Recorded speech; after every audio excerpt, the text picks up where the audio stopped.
کہ تیری ماں نے تجھے پیٹ میں اٹھا کے رکھا ہے، کمزوری پر کمزوری جھیلتے ہوئے، اور ایک دن نہیں اٹھایا، ایک مہینہ نہیں اٹھایا، 9 مہینے تک بچے کو ماں نے اپنے پیٹ میں اٹھا کے رکھا ہے۔ پھر دوسری آیت مقدسہ جو 26ویں پارے میں ہے، اللہ پاک نے فرمایا وَوَصَّيْنَا الْإِنسَانَ بِوَالِدَيْهِ إِحْسَانًا حَمَلَتْهُ أُمُّهُ كُرْهًا وَوَضَعَتْهُ كُرْهًا۔ ہم نے انسان کو تاکید کی ہے اس کے والدین کے بارے میں کہ والدین کے ساتھ بھلائی کی جائے۔ پھر ماں کا ذکر آیا کہ اس کی ماں نے اسے تکلیف کے ساتھ پیٹ میں رکھا ہے اور تکلیف کے ساتھ ہی جنم دیا ہے۔ یہ تکلیف خدا بیان کر رہا ہے نا، ماں جانتی ہے اور خدا جانتا ہے۔ جب بچے کی ولادت کا وقت ہوتا ہے تو کوئی خبر نہیں کہ ماں زندہ رہے یا فوت ہو جائے۔ اسی لیے میرے آقا علیہ السلام نے فرمایا کہ جو ماں بچے کی ولادت کے وقت فوت ہو جائے وہ ماں شہادت کے رتبے پہ قائم ہوتی ہے، اسے شہادت کا درجہ دیا جاتا ہے۔ تو پھر اللہ پاک نے ایک دعا ہمیں قرآن پاک میں عطا فرمائی ہے، رب ارحمہما کما ربیانی صغیرا۔ یہ دعا اللہ کو بڑی محبوب ہے۔ دعا کیا ہے؟ اے اللہ میرے والدین پہ رحم فرما جس طرح انہوں نے بچپن کے عالم میں میرے اوپر رحم فرمایا ہے۔ آپ جانتے ہیں کہ بچپن کے عالم میں جب بچہ پیدا ہوا ہے تو بچہ اپنا سر بھی اٹھا نہیں سکتا، اتنا سر کمزور ہے کہ ماں بچے کے سر کے نیچے ہاتھ رکھتی ہے، باپ سر کے نیچے ہاتھ رکھ کے بچے کو اٹھاتا ہے، اور پھر اگر وہی بچہ جوان ہو کے سر اٹھا کے ماں باپ کی آنکھوں میں آنکھیں ڈالے تو بیٹا بد نصیب ہی ہے نا، کہ جس بچے کے جسم میں اتنی کمزوری تھی کہ اپنا سر بھی نہیں اٹھا سکتا تھا، ماں نے سر کے نیچے ہاتھ رکھا ہے، باپ نے سر کے نیچے ہاتھ رکھا ہے، تو تب وہ اٹھانے کے قابل بنا ہے۔ اس لیے جن کے والدین زندہ ہیں وہ اپنے والدین کی قدر کر لیں، وہ اپنے والدین کی خدمت کر لیں۔ والدین کے موضوع پر بڑی باتیں ہیں، یہ ایک لمبا موضوع ہے۔ میں یہاں جس مقصد کے لیے آپ یہاں تشریف لائے ہیں اس مقصد کو بھی بیان کرنا چاہتا ہوں، وہ ہے دعا۔ یقیناً سارے دعا کے لیے آئے ہیں۔ دعا مسلمان کا بہت بڑا ہتھیار ہے۔ چند روایتیں آپ کے سامنے عرض کرتا ہوں، آپ کو پتہ چلے گا کہ دعا کس قدر اہمیت رکھتی ہے۔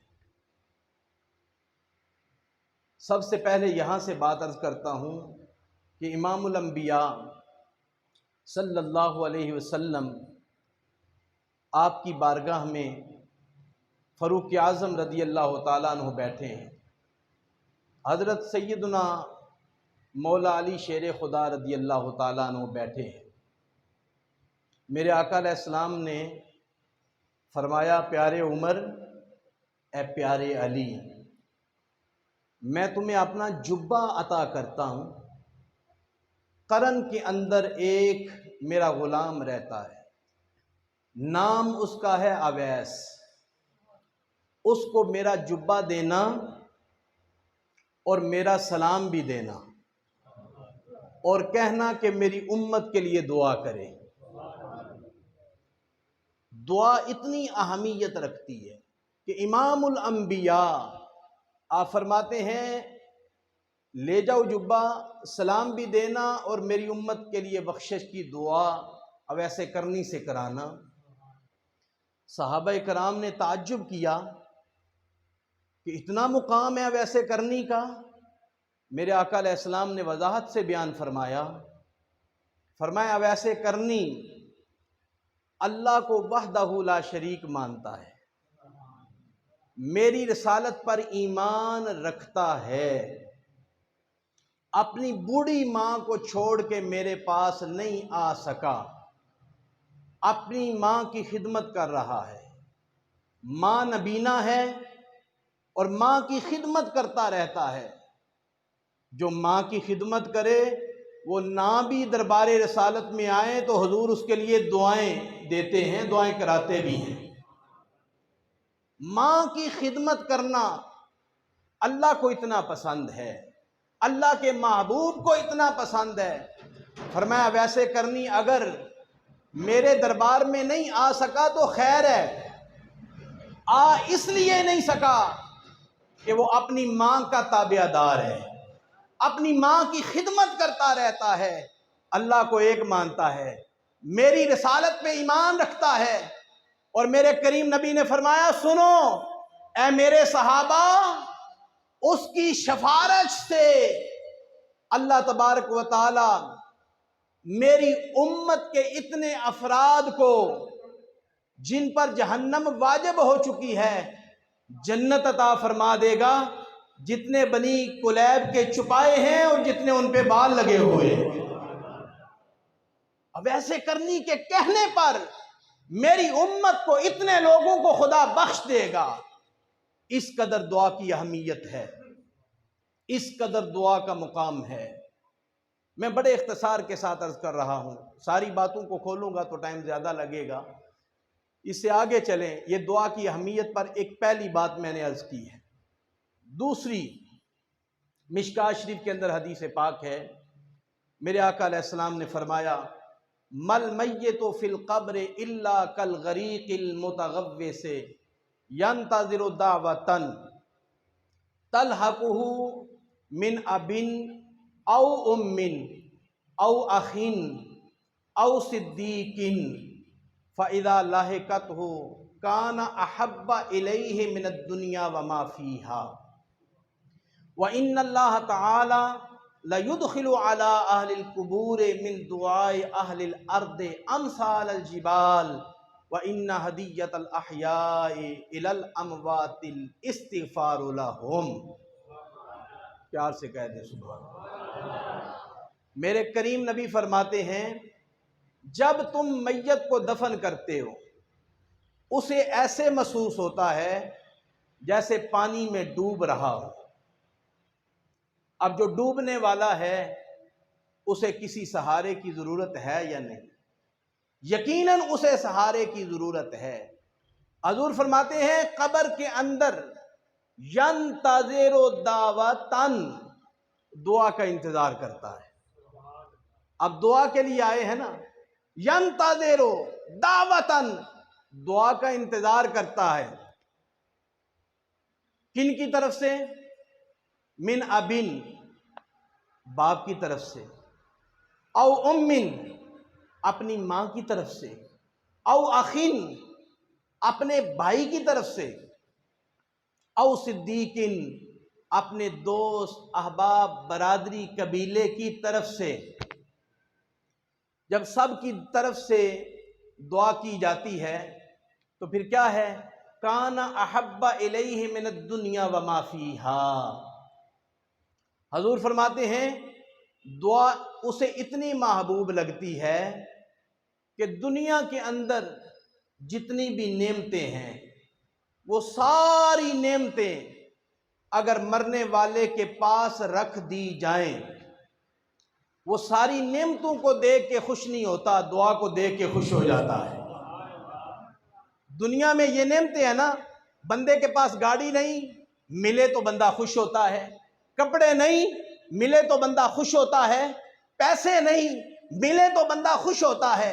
دنیا میں جو چیز نہیں ہے ملے تو بندہ خوش ہوتا ہے۔ میرے کریم نبی فرماتے ہیں دنیا کی چند نعمتیں نہیں، وَإِن تَعُدُّوا نِعْمَتَ اللَّهِ لَا تُحْصُوهَا، اگر تم اللہ کی نعمتوں کو گننا شروع کر دو تمہاری گنتی ختم ہو جائے گی، اللہ کی نعمتیں ختم نہیں ہوگی۔ اللہ کی اتنی نعمتیں ہیں، فرمایا تمہاری گنتی ختم ہو جائے گی مگر اللہ کی نعمتیں ختم نہیں ہوگی۔ میرے کریم نبی فرماتے ہیں ساری دنیا کی نعمتیں اگر قبر والے کے پاس رکھ دی جائیں، وہ نعمتوں کو دیکھ کے خوش نہیں ہوتا، دعا کو دیکھتا ہے کہ دعا آ گئی ہے، دعا کو دیکھ کے خوش ہو جاتا ہے، دعا کو دیکھ کے خوش ہو جاتا ہے۔ پھر میرے آقا علیہ السلام نے فرمایا کہ یہ دعا اہل زمین کی، اہل قبور کے لیے جب جاتی ہے تو اللہ اس کو پہاڑوں کی مثل بنا دیتا ہے۔ یہ زندہ لوگوں کا تحفہ ہے فوت شدگان کے لیے۔ اگر کوئی بندہ چاہتا ہے کہ میں اپنے مرنے والوں کو تحفہ بھیجوں تو دعا سے بڑا تحفہ کوئی نہیں ہے۔ بولیے نا، دعا سے بڑا کوئی تحفہ کوئی نہیں۔ دعا کی اتنی اہمیت ہے، ایک دعا حضور فرماتے ہیں اللہ تبارک و تعالیٰ نے سب نبیوں سے وعدہ لیا ہے، وعدہ فرمایا ہے کہ جو جس وقت بھی مانگو گے وہ دعا قبول کر لوں گا۔ حضور فرماتے ہیں سب نبیوں نے دعا مانگ کے خرچ کر لی ہے، میں نے ابھی تک وہ دعا نہیں مانگی۔ صحابہ کرام نے عرض کی حضور کب مانگو گے؟ میرے کریم نبی فرماتے ہیں میدان محشر میں مانگوں گا، میدان محشر میں مانگوں گا۔ سب نبیوں نے مانگی، نبیوں کی ساری دعائیں قبول ہیں، لیکن ایک دعا کے بارے میں قبل از وقت وعدہ کیا گیا ہے کہ جس وقت مانگو گے فوراً قبول ہوگی۔ دعا میں تاخیر ہو سکتی ہے لیکن یہ دعا ایسی ہے جس کے بارے میں وعدہ اللہ پاک نے فرمایا ہے، فرمایا جب بھی مانگو گے اللہ قبول فرما لے گا۔ ویسے تو نبیوں کی دعا قبول ہے، نبی مستجاب الدعوات ہوتے ہیں۔ حضرت ابراہیم علیہ السلام نے دعا مانگی ہے، ربنا وابعث فیہم رسولا، اے اللہ کعبہ میں نے بنا دیا ہے، اب کعبے کو بسانے والا اپنا محبوب دنیا میں بھیج دے۔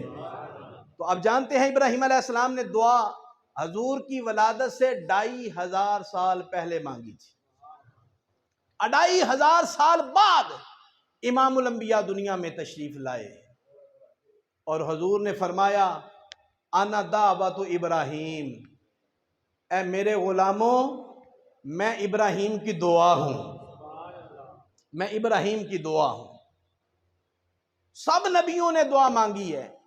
حضرت نوح علیہ السلام کی دعا موجود ہے، 950 سال تبلیغ کی، عرض کی مولا جنہوں نے مجھے ماننا تھا مان لیا ہے، اب باقی سب کو غرق کر دے۔ رب لا تذر علی الارض من الکافرین دیارا، جو میرے ہیں میں نے کشتی پہ بٹھا لیے ہیں، باقی سب کو غرق کر دے۔ دعا قبول ہو گئی، طوفان نوح آیا، سارے غرق ہو گئے، بچے وہی جو کشتی پہ تھے، باقی سارے ہلاک ہو گئے۔ ابراہیم علیہ السلام کی دعا بھی موجود ہے، ان تعذبہم فانہم عبادک، یا اللہ نیکوکار میرے ہیں، گناہگار تیرے ہیں،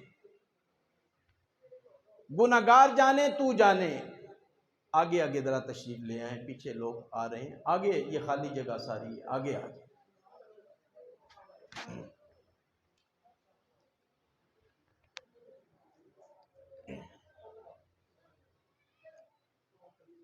قرآن پاک کا مطالعہ کرنے سے یہ پتہ چلتا ہے کہ سب نبی یہ کہتے آئے اے اللہ جو نیکوکار ہیں وہ میرے ہیں، گناہگار تیرے ہیں، گناہگار تیرے ہیں۔ ابراہیم علیہ السلام نے عرض کیا مولا نیکوکار میرے، گناہگار تیرے۔ موسیٰ علیہ السلام نے عرض کیا مولا نیکوکار میرے، گناہگار تیرے۔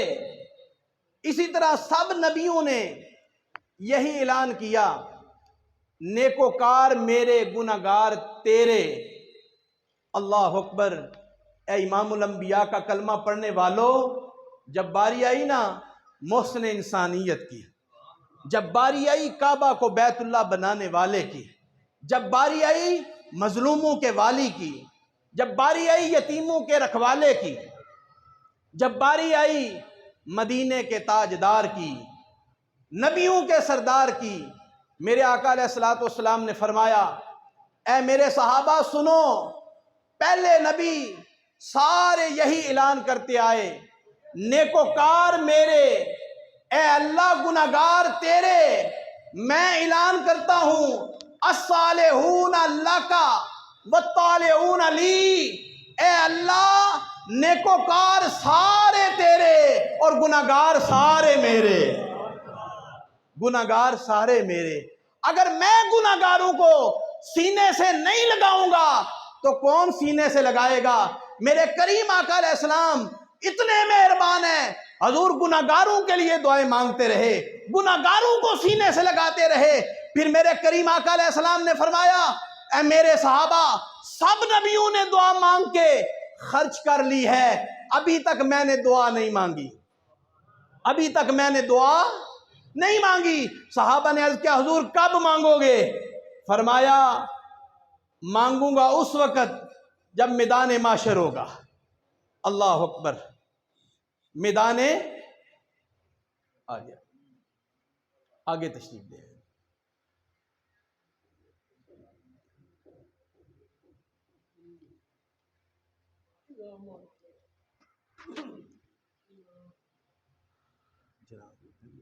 جو اللہ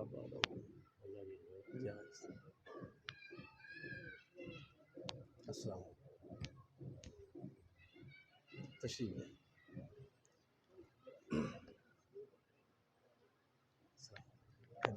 ٹھیک ہے جی الحمد، تشریف رکھیں کہ اللہ شاہ صاحب تشریف لائے ہیں، ہمارے میں اس محفل کی رونق بنے ہیں۔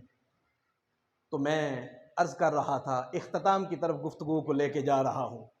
محترم حاضرین، میرے آقا علیہ الصلوۃ والسلام گناہگاروں کے لیے دعا مانگتے رہے۔ پھر وقت آیا، میرے کریم نبی فرمانے لگے اے میرے صحابہ، سب نبیوں کے ساتھ اللہ نے ایک دعا کا وعدہ فرمایا ہے، سب نبیوں نے دعا مانگ لی ہے، ابھی تک وہ دعا میں نے نہیں مانگی۔ صحابہ نے عرض کیا حضور کب مانگو گے؟ میرے کریم نبی فرمانے لگے میدان معاشر میں مانگوں گا۔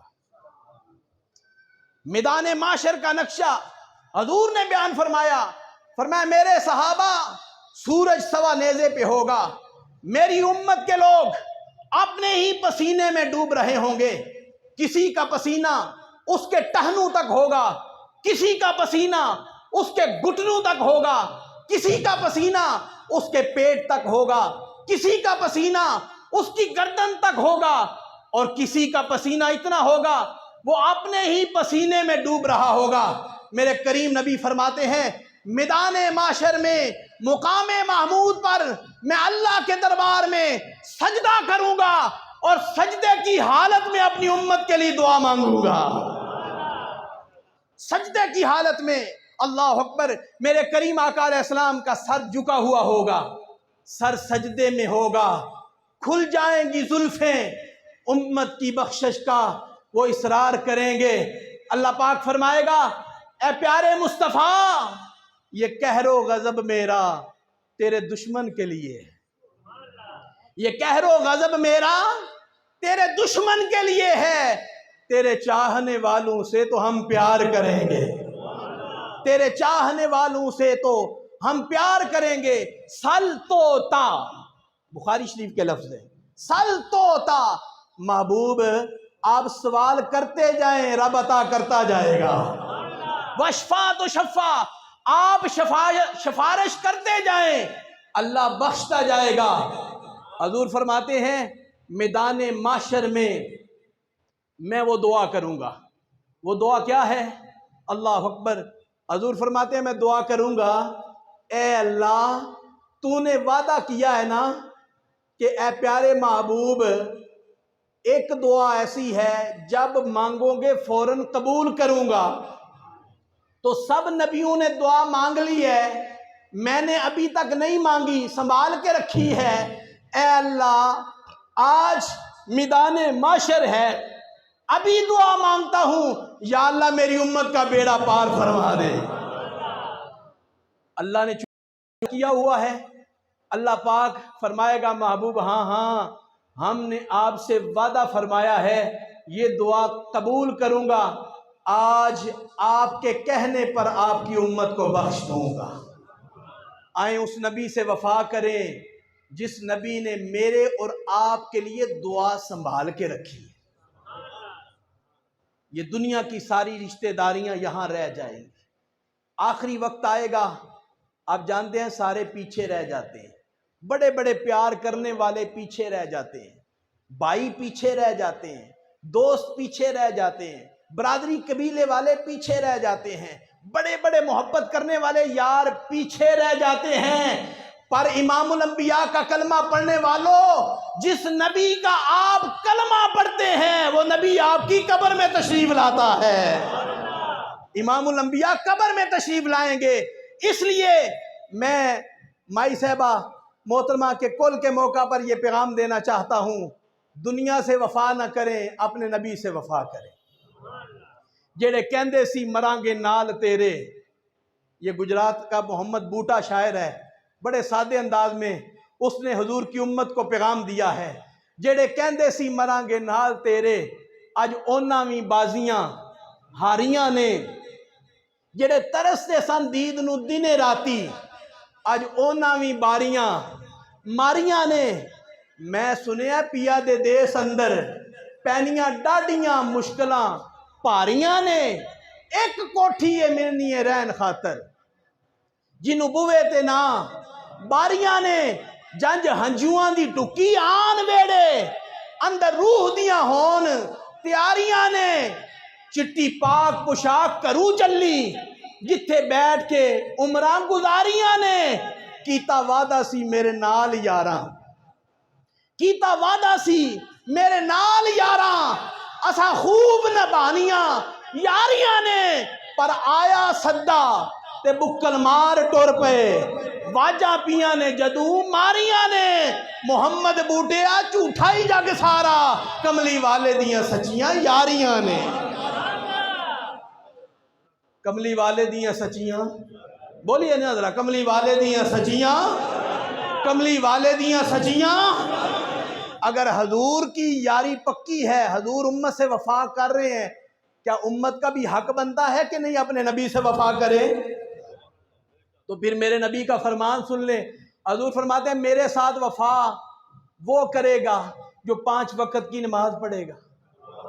پیار سے کہیں سبحان اللہ۔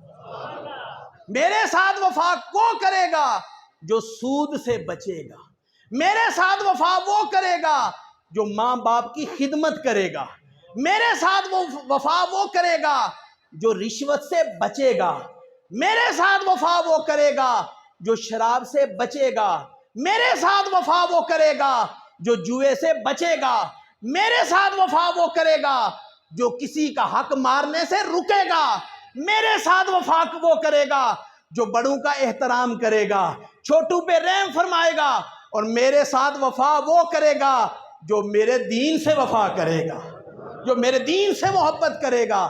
اس لیے محترم حاضرین، پیغام دے کے جا رہا ہوں کہ اپنے نبی سے وفا کریں، جو امام الانبیاء دین لائے ہیں اس دین پہ عمل کریں تو پھر آپ کامیاب ہیں۔ 2 جہاں میں مقصود اگر تمہیں آرام ہے، 2 جہاں میں مقصود اگر تمہیں آرام ہے، ان کا دامن تھام لو جن کا محمد نام ہے۔ حضور سے وفا کریں۔ باتیں تو بڑی تھی، چونکہ یہ میرے مائی صاحبہ جو فوت ہوئے ہیں یہ میرے رشتہ دار بھی ہیں، اس لیے میں تو ویسے ہی آنا تھا، مجھے جتنا ٹائم کے لیے کہا گیا ہے میں نے اتنی اس وقت کے اندر حاضری پیش کی ہے، تو امید ہے کہ جو میرا موقف تھا، جو میرا پیغام تھا وہ آپ تک پہنچ گیا ہے۔ اللہ تعالیٰ کے حضور دعا ہے ہمیں اپنے والدین کا احترام اور ان کے مرنے کے بعد ان کے لیے بخشش کی دعا ہر وقت کرتے رہنے کا ذہن بنانا چاہیے۔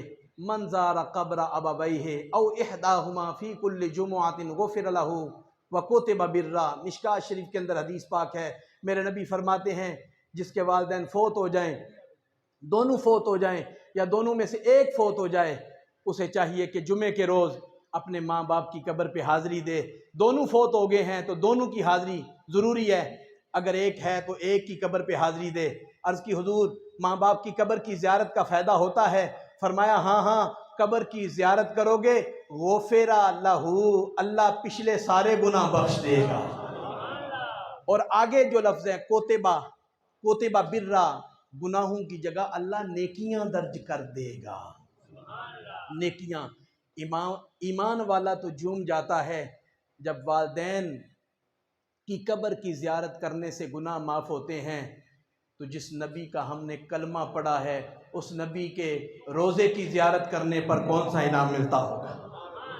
اور حضور فرماتے ہیں من زار قبری وجبت لہ شفاعتی، جس نے میری قبر کی زیارت کی ہے اس پر میری شفاعت واجب ہو گئی ہے۔ وآخر دعوانا الحمدللہ۔